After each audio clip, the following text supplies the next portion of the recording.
Well, hey there, welcome back to the channel. I am really glad you're here.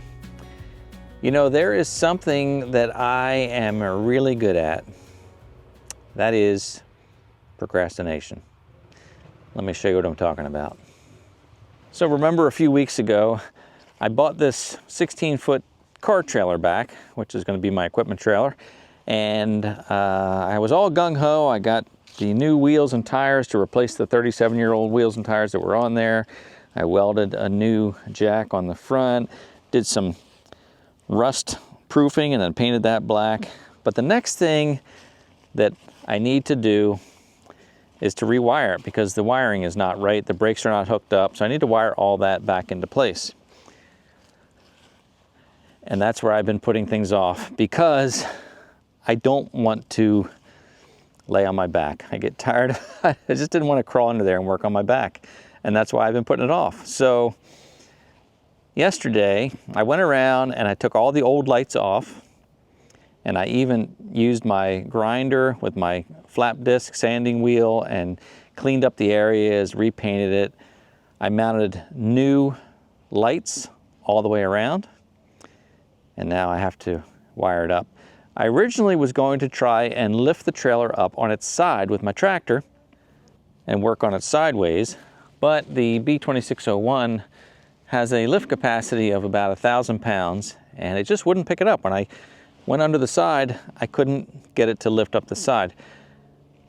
What I did do as a test the other day, you're not gonna like this much, I put the forks under the front of the trailer. I guess that's acting like a fulcrum. I was able to pick up the front of the trailer and kind of push it back as I'm going. So I'm gonna try and stand the trailer up and don't worry, I'll be safe. I'm gonna put some 4x4s under there for jacks, but that way I can at least work on it this way instead of upside down. I'm just trying to avoid laying on my back. I did even put it up on these ramps to give myself a little bit more clearance, so I could crawl under there if I have to, but I'm just trying not to.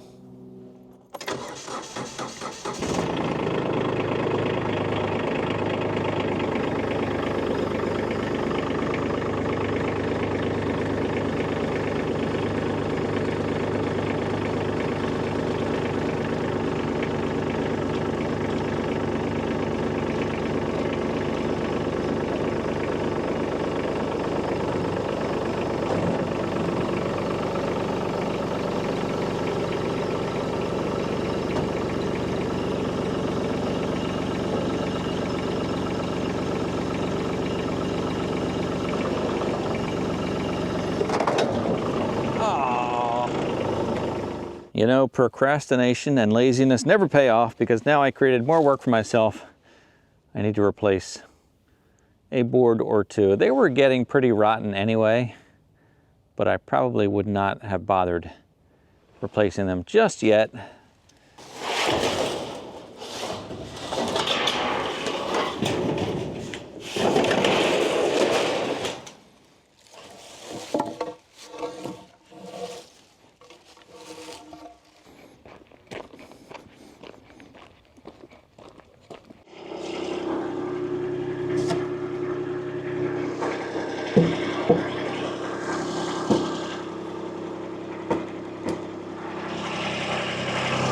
Okay, lest you think this is not safe, let's just look here. See, we've got the back of the trailer digging into the ground so it can't slide back. We've got the front of the trailer up on this 4x4 8-footer, and then in the middle I've got this other 4x4 propping it up there. Not to mention we still have the loader that's holding it up, and this does drift in time, but not that much. So if the loader drifts down, that 4x4 will catch it. That 4x4 is a backup. This is probably the safest setup that anybody has ever seen.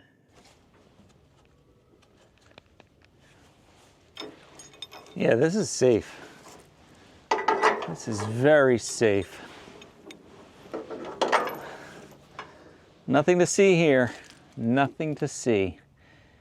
Anyway, so I've got my wire here now. Oh, I can't reach it. It's all the way up there. Okay. And that's what I have to wire into. There it is. So this is a neat thing I bought. It's the 7-pin connector for the trailer. And then at the end of this is like a junction box with all the colors, all the wires, so I can run the wires into this junction box and then run them from there, and it'll have a weatherproof cover on it. I'll mount this up underneath here, and that should work out really well. Here are the old wires that I could probably use. I'll look at those and see if I should do that or just pull the new ones through.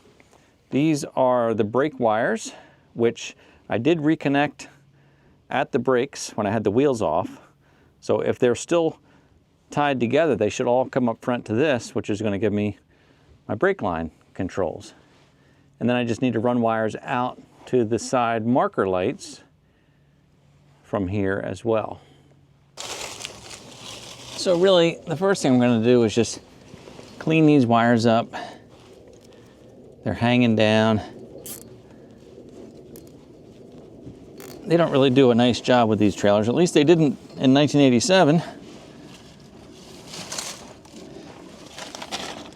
But this will at least, well, you know, it'll be temporary. Everything's temporary, right?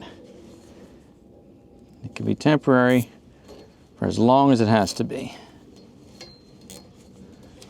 At least it's not hanging down now. And we can put several.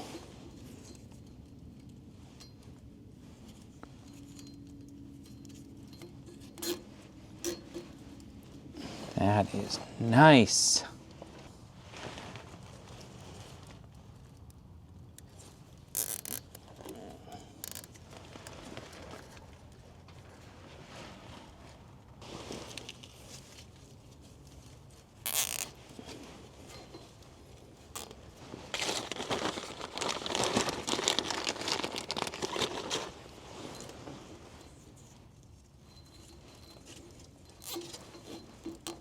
Yes, I will cut these off.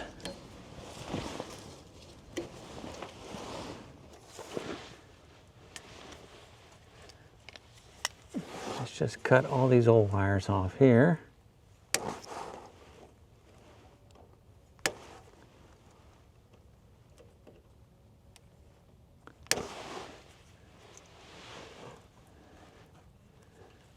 There should be 4, there's only 3.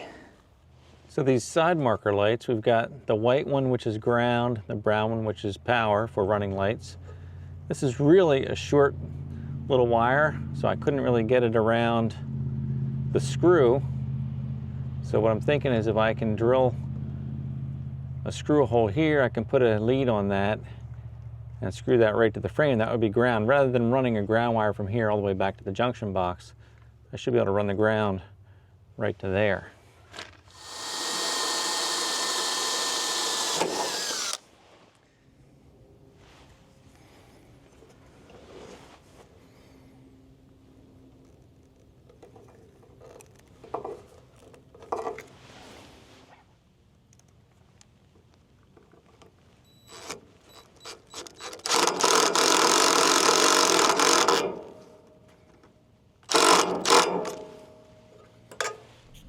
So I've got some of these crimp-on connectors, but I slid some heat shrink over that too. So I'm going to connect this up to the light, crimp it on to the wire there, slide the heat shrink tubing over, heat that up, and that should seal it up nicely.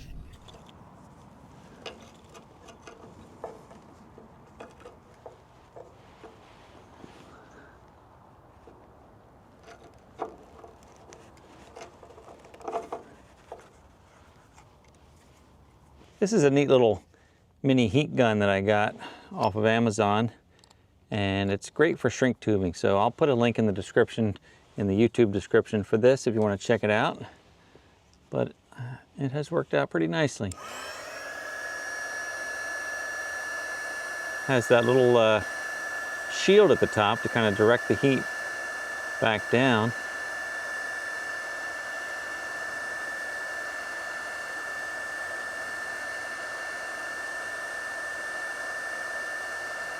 There it goes. And I think this shrink tubing has a glue or something inside, so when you shrink it down, it actually seals the wire, you know, makes it weather tight as well. Looks nice, right? Now I'll do the same thing to the other marker light. I'll run that brown wire to the middle, have this one meet in the middle, tie those together and bring them into this junction box, work on getting this hooked up and mounted to the underside of the frame. And then I think I'll get the new wires and pull them from the back to the front and then make my connections from there. Well, the sun is setting early these days. I do think there's going to be some laying under required. So I'm going to set it down for the day, and then tomorrow I'll probably have to get under there, just under the front and the back, not crawling under the middle of it, so it shouldn't be too bad.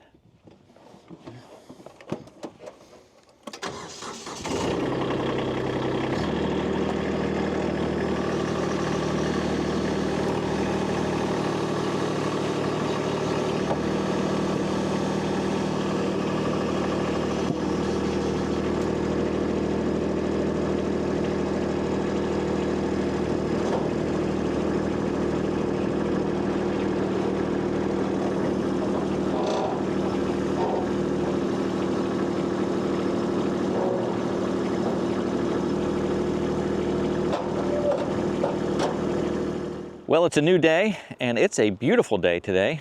It rained last night, so we've got some standing water on the ground. My procrastination is going to cost me because now the ground is wet. I'm going to have to lay under here just a little bit in the front and the back, but I've got to either put something down or just kneel down in the wet ground. Anyway, right now I am ready to start pulling wires from the back to the front or from the front to the back. I'm just going to tape the new wires onto the old wires and hopefully pull them right through the channel that runs down the middle of the trailer. All right, here's some old wires sticking through. And I will just take the new wires, overlap them about 2 inches, and then just wrap some electrical tape around, and that should hold them enough to pull them through this channel.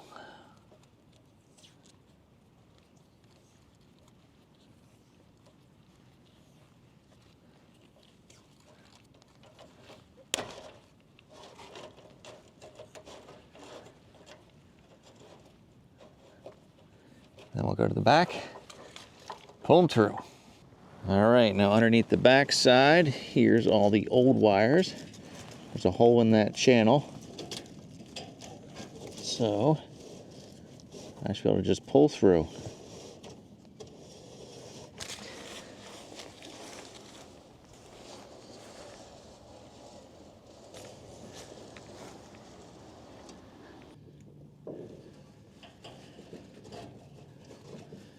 There's my tape. Now I've got plenty of wire to run my green and brown to the right side, and my yellow and brown to the left side, and then make my connections at the front. Why am I working so far away from the barn? All my tools are in the barn. Why not just work closer?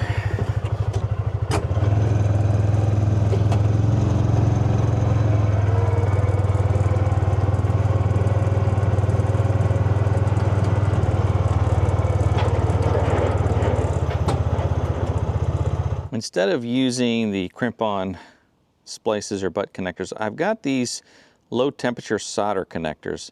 It's got the shrink film built in, and there's this low temperature solder in the middle, so supposedly I can use the heat gun and melt this around the wire. I've only used these a couple of times, and they work. I don't know if I always am doing it right. I know I need to slide that over first, and then we'll wrap these together.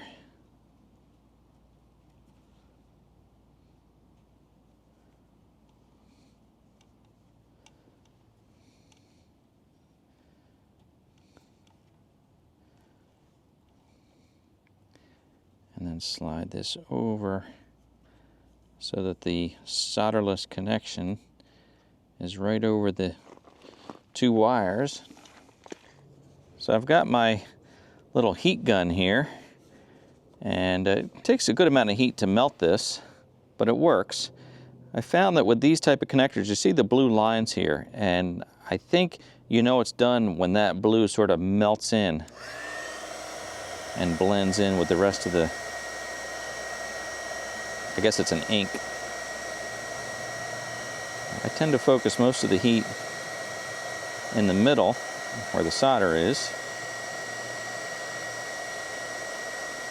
It's weird that it can melt the solder through the rubber or plastic lining. And maybe it doesn't melt throughout the wires, but kind of melts around it and clamps down on it. But you can see that blue is getting wider and wider. Looks like the solder got shiny inside. I think we can call that done. And then since it's a low temperature solder, it's also going to take longer to cool and harden. You know, regular solder, as soon as you take the iron off, it's hard. That's pretty neat. And over here on the left side, yellow and brown, I'll just repeat that same process. Then we'll be ready to move up front.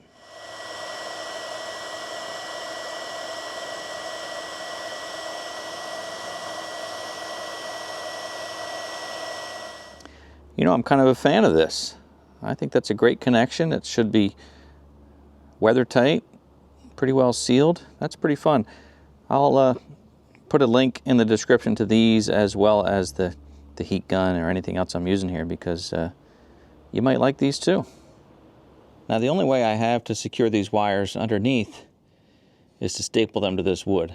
I don't want to attach them to this frame because the ramps slide in and out and that could cut the wires, so I'll staple them here. I'm just going to have to remember that when I change these boards out, so I don't pull the wires tight.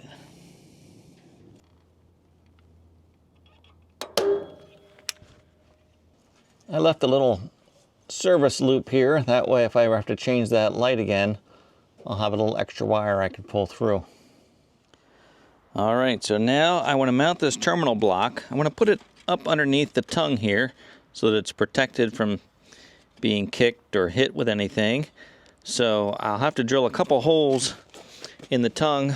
I'll use the outside here to make a couple marks, drill through, and then we'll mount it on the inside.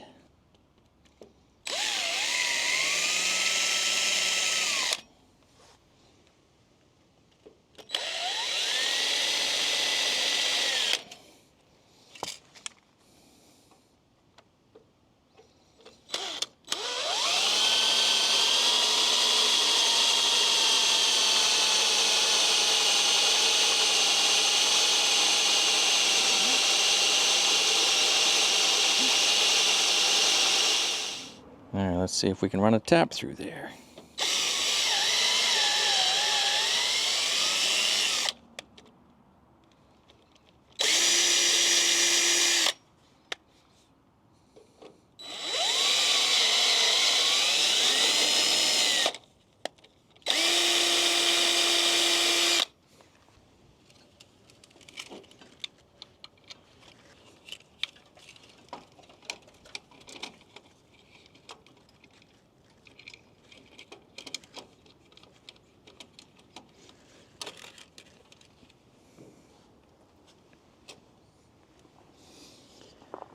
Now on this side, I'm going to connect this heavy wire. It's a blue wire, should be white, but I'm going to make that my ground wire. That way I can just put the other end right into the box and the whole frame will be grounded.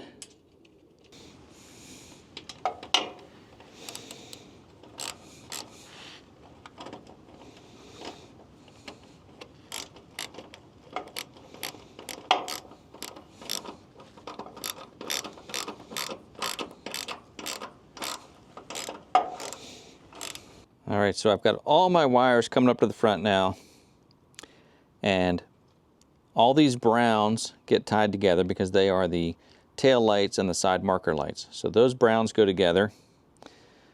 Then you have the left blinker is the yellow, the right blinker and stop, I guess, is the green.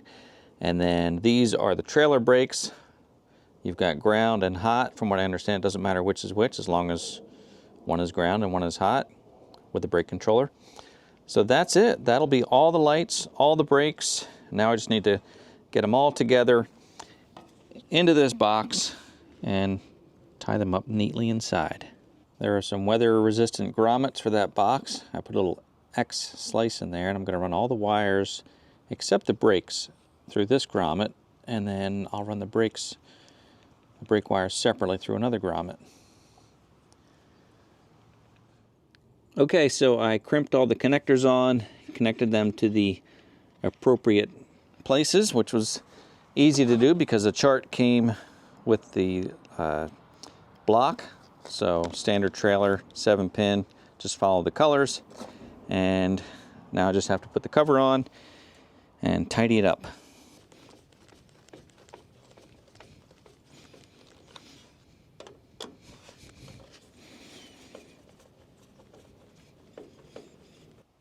Well, that terminal block makes for a really neat job. I like that a lot. So the only thing left to do now is to plug this into the truck and test it out. Well, I hooked up the truck and found out that I made a mistake. Hopefully not a big deal. Shouldn't be a big deal to change. But looking at this chart, I was going with standard, thinking this is a standard connection. But look at the difference here. RV standard is different than this trailer standard. So I basically wired some things up wrong, like left turn signal should have been red and I connected it to yellow, whatever. Anyway, everything should be okay. I just have to go in that box and change some things around.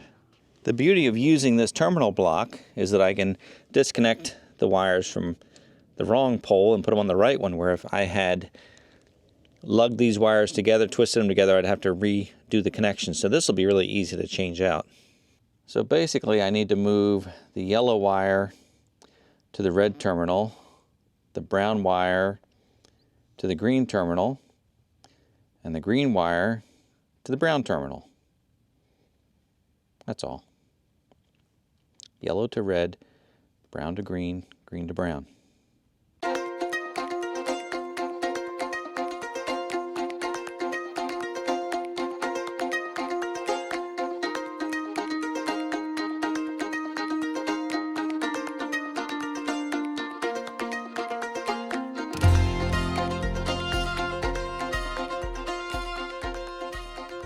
All right, now before I close that box up, I think I should plug it in and try it again, just in case. One of my favorite features with this truck is the trailer light check feature. So in the menu, I just hit towing, trailer light check, start. Marker light, side marker, tail lights. Oh, there we go. Brake lights. Okay, everything off. Running lights. Left blinker. Right blinker. Stop. We're in. I think what I'll do first is just check the manual brake controller this way, right here in the driveway.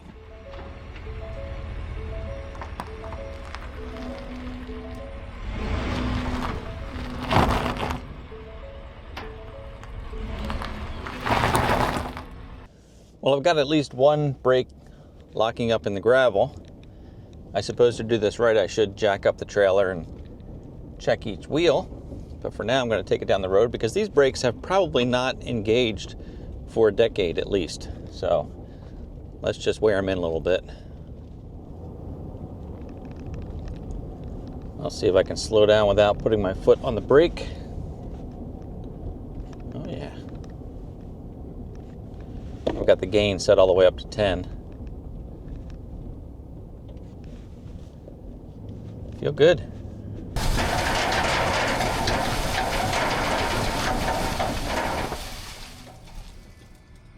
So 37 years later, and at least some of the trailer brakes work. I don't know if all 4 are working. I bet they are. And they're still grabbing, they're slowing me down. They're not locking up. I remember when this trailer was new that those brakes would lock up. But I'm gonna keep using it. We'll let them wear in a little bit. And if I need to adjust them or replace them, I'll do that. But they are working, and that makes me happy. Well, brand new tires all the way around, brand new LED lights and wiring, working brakes. I've got registration and a license plate, so I'm not only safe, but I'm legal, ready to go, except for this big hole in the deck, but that's going to be another project for another day. So if you've not yet subscribed to the channel on YouTube or followed on Facebook, Instagram, or TikTok, I invite you to join me. Thanks for being here, and as always, I look forward to seeing you next time. Welcome to my cluttered garage. You know I'm really glad you're